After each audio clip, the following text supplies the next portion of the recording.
लगभग एक शिप जो है वो डिस्ट्रॉय किया गया है।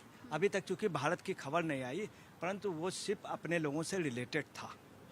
एक दूसरा, इसके पहले भी 2 शिप जो हैं वो डैमेज हो चुके हैं भारत के। ये चीज़ ज़्यादा दी नहीं गई आज के भी शिप की। अब आपको बताना है, रियलिटी ये है कि भारत की इकोनॉमी बहुत गहरे और बहुत संवेदनशील उस पे है। बिल्कुल ये स्थिति हो सकती जैसे इकोनॉमी डाउन हो गई थी, उसी तरह से भारत की भी इकोनॉमी पे आ सकता, या तो बूम आएगा या स्लम्प आएगा। ऐसे वक्त मोदी का जाना ठीक रहा। अब मेन बात क्या आ रही, अमेरिका और ईरान के बीच में कभी ना कभी समझौता जल्दी हो जाएगा। अगर अमेरिका हटा तो जितनी भी खाड़ी की कंट्रियाँ वो अमेरिका को अपना नंबर 1 का बाप नहीं मानेंगी।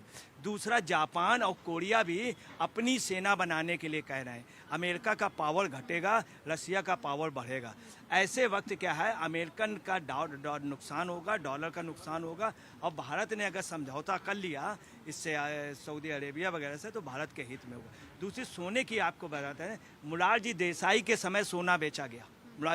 इंदिरा गांधी के समय भी सोना बेचा गया। कांग्रेस के शासन में भारतीय सोना यूरोप में गिरवी रखा गया, जिस पे देश की बहुत बड़ी बदनामी हुई। अब ये सोने का लेकर के आए हैं।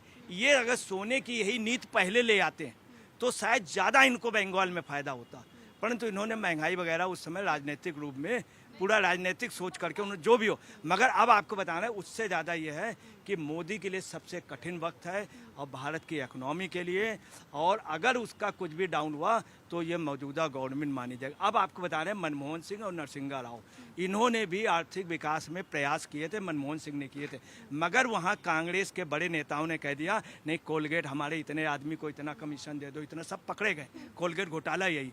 मगर मनमोहन सिंह एक ईमानदार, डेड ऑनेस्ट, नरसिंहा राव ने इकोनॉमी को ठीक किया।